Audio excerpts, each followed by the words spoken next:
મિત્રો, પૂજા આપણા બધાના જીવનનો એક મહત્વપૂર્ણ ભાગ છે। કેટલાક દેવી દેવતાઓની પૂજા કરે છે, કેટલાક ભગવાન શ્રી વિષ્ણુની પૂજા કરે છે। દરેકને પૂજાનું ફળ મળે છે, પરંતુ શું તમે જાણો છો કે ક્યારેક નાની નાની ભૂલો આપણી પૂજાનું સંપૂર્ણ ફળ મેળવવામાં અવરોધ બની જાય છે। આ ભૂલો ઘણીવાર અજાણતા કરવામાં આવે છે અને આપણે તેને અવગણીએ છીએ। આ બાબતોનો ખાસ ઉલ્લેખ આપણા શાસ્ત્રોમાં કરવામાં આવ્યો છે, જેથી આપણે પૂજામાં સંપૂર્ણ પરિણામ મેળવી શકીએ। આજના વિડીયોમાં આપણે ઘરના મંદિરમાં દીવા અને ઘંટડીઓના યોગ્ય ઉપયોગ અને કાળજી વિશે વાત કરીશું। દીવો દરરોજ ધોવા જોઈએ કે અઠવાડિયામાં 1 કે 2 વાર?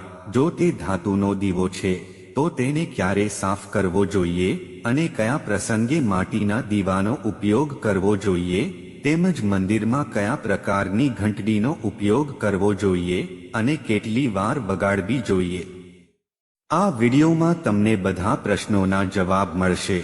ભક્તો, આ વિડીયોને સંપૂર્ણ રીતે જોવો ખૂબ જ મહત્વપૂર્ણ છે, કારણ કે અધૂરી માહિતી ક્યારેક ગેરસમજ પેદા કરી શકે છે। વિડીયોમાં આપેલી દરેક વસ્તુ તમારા માટે ઉપયોગી અને મહત્વપૂર્ણ છે। તેને ધ્યાનથી સાંભળો, કારણ કે અમે તમારી સુવિધા માટે તેને સરળ અને સ્પષ્ટ ભાષામાં રજૂ કર્યું છે। હવે માટીના દીવા વિશે વાત શરૂ કરીએ। તેનો ઉપયોગ ઘણીવાર દિવાળી અને અન્ય ધાર્મિક તહેવારોમાં થાય છે। તેને મંદિર અથવા ઘરના દરવાજા પાસે પ્રગટાવવો ખૂબ જ શુભ માનવામાં આવે છે, પરંતુ જ્યારે તેને મંદિરમાં રાખવામાં આવે છે ત્યારે તેની સાથે સંકળાયેલી પરંપરાઓ અલગ થઈ જાય છે।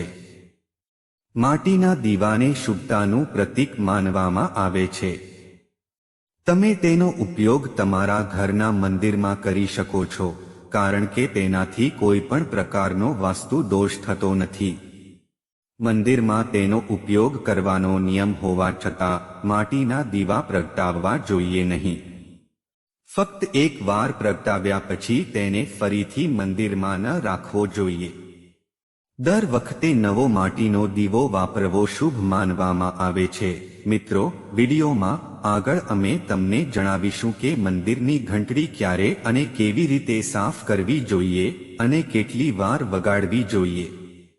વિડીયોને અંત સુધી જોવો અને વિડીયોને લાઈક કરી ચેનલ સબસ્ક્રાઇબ કરો અને કોમેન્ટ બોક્સમાં જય માતા લક્ષ્મી જરૂર લખો। તો ચાલો વિડીયોમાં આગળ વધીએ। મિત્રો, જો આપણે ધાતુના દીવાઓ વિશે વાત કરીએ ભક્તો, તો તમે જોયું હશે કે આનો સૌથી વધુ ઉપયોગ થાય છે, પછી ભલે તે પિત્તળનો દીવો હોય કે તાંબાનો દીવો। આજકાલ મોટા ભાગના ઘરોમાં ધાતુના દીવાનો ઉપયોગ થાય છે। જો તમે પણ ધાતુના દીવાનો ઉપયોગ કરો છો, તો તેને સાફ કરવાનો શ્રેષ્ઠ માર્ગ એ છે કે તેને દરરોજ ધોવો। ધોતી વખતે તેને ગંગાજળનો ઉપયોગ કરીને શુદ્ધ કરવું જોઈએ। અઠવાડિયામાં 1 કે 2 વાર ધોવાને બદલે તેને દરરોજ ધોવા વધુ સારું છે। દીવાની નિયમિત સફાઈ કરવાથી તેની શુદ્ધતા અને સકારાત્મક ઉર્જા જળવાઈ રહે છે। ધાતુના દીવા દરરોજ સાફ કરવા જોઈએ, જ્યારે માટીના દીવા એક વાર વાપર્યા પછી ફેંકી દેવા જોઈએ। હવે વાત કરીએ ઘરના મંદિરમાં રાખેલી ઘંટડી વિશે। ઘરના મંદિરમાં ઘણીવાર પિત્તળની ઘંટડી જોવા મળે છે। પિત્તળની ઘંટડીનો અવાજ સકારાત્મક ઉર્જા વધારે છે અને નકારાત્મક ઉર્જા દૂર કરે છે। ધ્યાનમાં રાખો કે ઘંટડી ક્યારેય દક્ષિણ દિશામાં ન રાખવી જોઈએ, કારણ કે તેને અશુભ માનવામાં આવે છે। ઘંટડી પૂજા સ્થળની નજીક અથવા મંદિરના પ્રવેશદ્વાર પર રાખવી જોઈએ। સૌથી શુભ ઘંટડી તે છે જેના પર ગરુડનું કોતરકામ હોય। તેને ગરુડ ઘંટડી કહેવામાં આવે છે અને તેને શ્રેષ્ઠ માનવામાં આવે છે। હવે ચાલો જાણીએ કે ઘરે કેટલી વાર ઘંટડી વગાડવી જોઈએ। ભોજન આપતી વખતે ઘંટડી 5 વખત વગાડવી જોઈએ। ઘંટ 3 વાર કે મોટેથી વગાડવો જોઈએ। આમ કરવાથી ભગવાન પ્રસાદ ઝડપથી સ્વીકારે છે। પૂજા દરમિયાન ઘંટ જોરથી કે સતત ન વગાડવો જોઈએ. તે ફક્ત 3 વાર વગાડવો જોઈએ. હંમેશા જમણા હાથથી ઘંટ વગાડો અને ચહેરો તમારી તરફ હોવો જોઈએ. ઘંટ ક્યારેય દક્ષિણ દિશામાં ન રાખો કારણ કે તે કોઈ પણ પૂજા સામગ્રી માટે અશુભ માનવામાં આવે છે. જ્યારે પણ તમે મંદિરમાં ઘંટ રાખો છો ત્યારે ધ્યાનમાં રાખો કે તેનો ચહેરો પૂજા સ્થાન તરફ હોવો જોઈએ. મંદિરમાં ફક્ત સવારની પૂજા દરમિયાન ઘંટ વગાડવો જોઈએ. સાંજની પૂજા દરમિયાન ઘંટ વગાડવો એ ભગવાનના આરામમાં ખલેલ પહોંચાડવા સમાન માનવામાં આવે છે. આ નિયમનું પાલન કરીને તમે તમારી પૂજાને વધુ ફળદાયી બનાવી શકો છો. આ બધી બાબતોની સાથે એક વધુ મહત્વપૂર્ણ વાત એ છે કે જ્યારે પણ તમે કોઈ પણ મંદિરમાં જાઓ છો, ખાસ કરીને ઘરની બહારના મંદિરમાં, ત્યારે ઘંટ ફક્ત મંદિરમાં પ્રવેશ કરતી વખતે જ વગાડવો જોઈએ. મંદિરમાંથી બહાર નીકળતી વખતે ઘંટ વગાડવાની જરૂર નથી. જ્યારે તમે ઘંટ વગાડો છો ત્યારે તેનો અર્થ એ છે કે તમે મંદિરમાં પ્રવેશ કરી રહ્યા છો અને તે તમારા આગમન અને હાજરીને દર્શાવે છે. એકવાર ઘંટ વગાડવાનો અર્થ એ છે કે તમે ભગવાનના દરબારમાં પ્રવેશ કરી લીધો છે અને હવે તમે તેમની પૂજા શરૂ કરી રહ્યા છો. જો તમે 2 વાર ઘંટ વગાડો છો તો તેનો અર્થ એ છે કે તમે ભગવાન સમક્ષ તમારી પ્રાર્થના અથવા વિચારો મૂકી રહ્યા છો. 3 વાર ઘંટ વગાડવાનો અર્થ એ છે કે ભક્ત કોઈ ખાસ સમસ્યા અથવા પીડાથી પીડાઈ રહ્યો છે અને તે ભગવાન પાસેથી તાત્કાલિક મદદ માંગી રહ્યો છે. તે કટોકટીની સ્થિતિને દર્શાવે છે જ્યાં વ્યક્તિ ભગવાન પાસેથી ઝડપી ઉકેલ ઈચ્છે છે. મંદિરના ઘંટ અને દીવા ભારતીય સનાતન પરંપરાનો અભિન્ન ભાગ છે. દરેક કાર્યમાં તેમનું ઊંડું આધ્યાત્મિક અને વૈજ્ઞાનિક મહત્વ છે. ઘંટનો અવાજ પવિત્રતા અને શુદ્ધતાનું પ્રતીક માનવામાં આવે છે. એવું માનવામાં આવે છે કે જ્યારે ઘંટડી વાગે છે ત્યારે તેનો અવાજ વાતાવરણમાં સકારાત્મક ઉર્જા ફેલાવે છે અને નકારાત્મક ઉર્જા દૂર કરે છે. આ ધ્વનિ 7 થી 10 સેકન્ડ સુધી ગુંજતો રહે છે, જે મગજના આલ્ફા તરંગોને સક્રિય કરે છે અને એકાગ્રતામાં મદદ કરે છે. એવું માનવામાં આવે છે કે મંદિરમાં પ્રવેશ કરતી વખતે ઘંટડી વગાડવી જોઈએ જેથી મન શુદ્ધ થાય અને બધી ઇન્દ્રિયો ભગવાન પર ધ્યાન કેન્દ્રિત કરી શકે. પૂજા દરમિયાન ઘંટડી વગાડવી એ દેવતાઓનું સ્વાગત અને તેમને જાગૃત કરવાનું પ્રતીક છે. ભોજન કરતી વખતે 3 વખત ઘંટડી વગાડવી એ શુભ માનવામાં આવે છે, જે વાતાવરણને વધુ પવિત્ર બનાવે છે.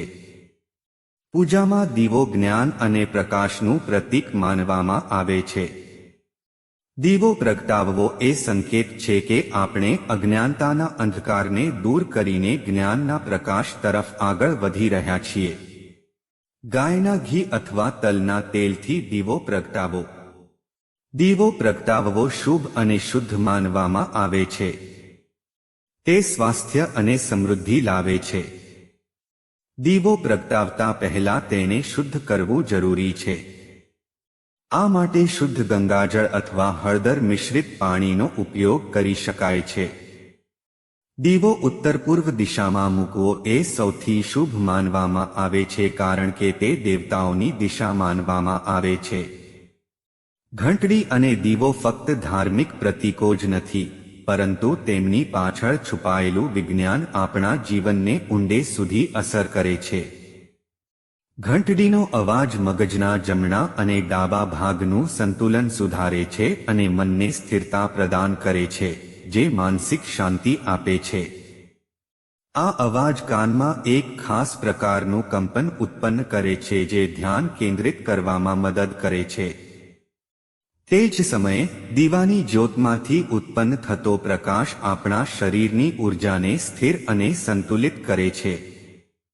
ધાર્મિક દૃષ્ટિકોણથી દીવો પ્રગટાવવો એ ભગવાન પ્રત્યેની આપણી ભક્તિ છે. તે ભાવનાને પ્રતિબિંબિત કરે છે. શાસ્ત્રો અને વૈજ્ઞાનિક દૃષ્ટિકોણથી ઘંટ અને દીવાના મહત્વને સમજીને આપણે તેમને આપણા જીવનમાં અપનાવી શકીએ છીએ અને આધ્યાત્મિક પ્રગતિ પ્રાપ્ત કરી શકીએ છીએ.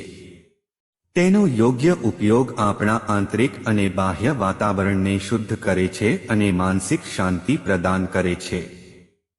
મંદિરમાં વગાડવામાં આવતી ઘંટની સંખ્યા ધાર્મિક, આધ્યાત્મિક અને વૈજ્ઞાનિક દૃષ્ટિકોણથી વિશેષ મહત્વ ધરાવે છે.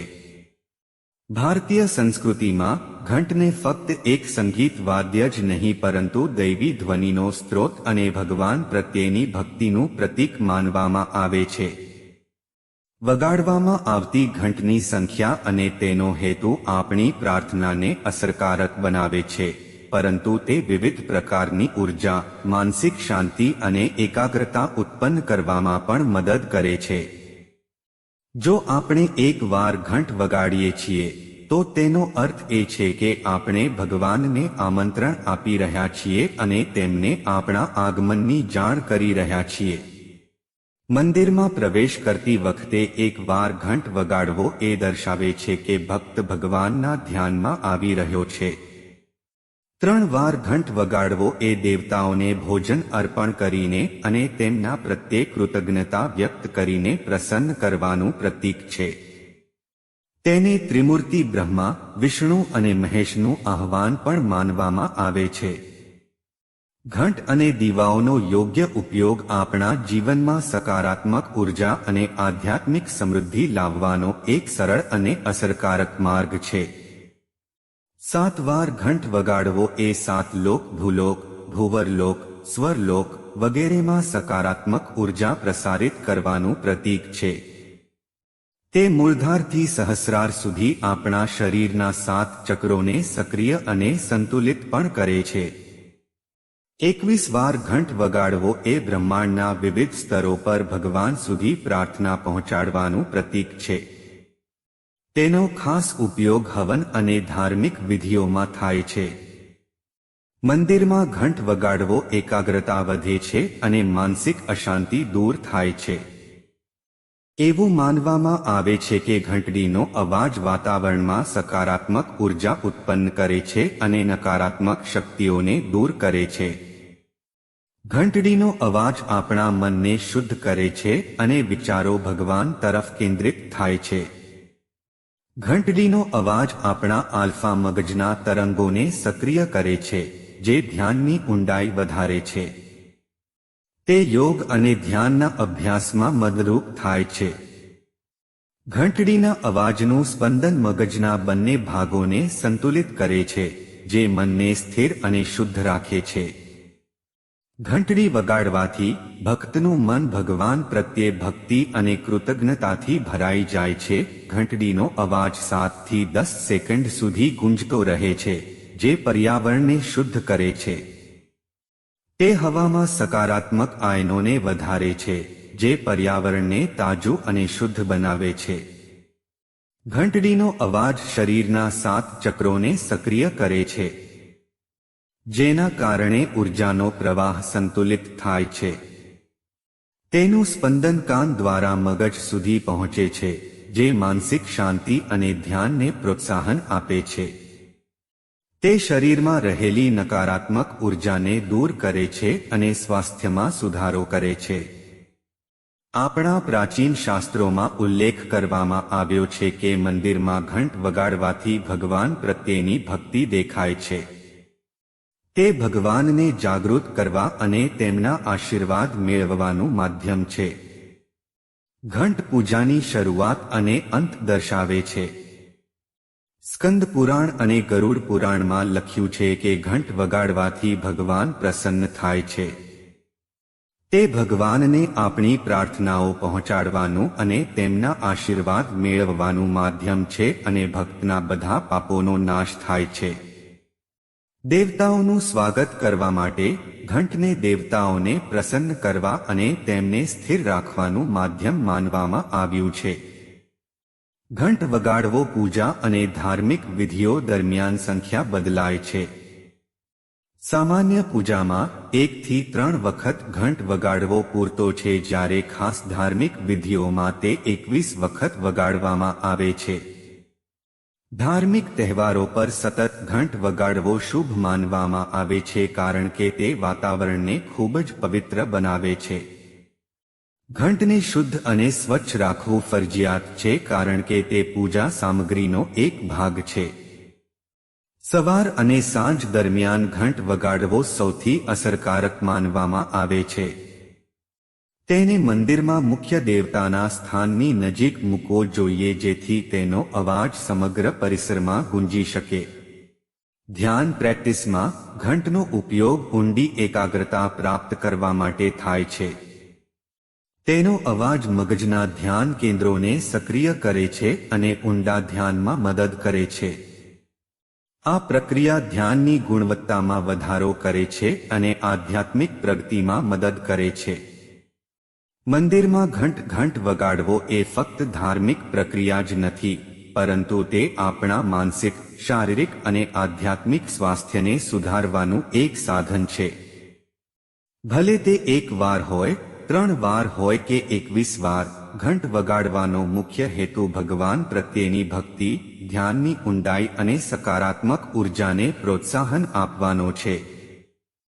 તે આપણી પરંપરા અને સંસ્કૃતિનો એક એવો ભાગ છે જે જીવનના દરેક પાસામાં શુદ્ધતા અને સ્થિરતા પ્રદાન કરે છે. તો ભક્તો, હવે તમને આ વિષય વિશે સંપૂર્ણ માહિતી મળી હશે. મિત્રો, ખાસ નોંધ, મિત્રો, ધર્મને લગતો આર્ટિકલ માત્ર અલગ મળતી માહિતીને આધારિત છે. નહીં કે તમે તેને સત્ય જ માની લો, કારણ કે ધર્મ દરેકની આસ્થાનો વિષય છે. આથી અહીં આપવામાં આવેલી જાણકારીને અનુસરતા પહેલા ધર્મ કે શાસ્ત્ર આધારિત જ્ઞાન ધરાવનારા વિદ્વાનોની સલાહ લેવી અતિ આવશ્યક રહેશે.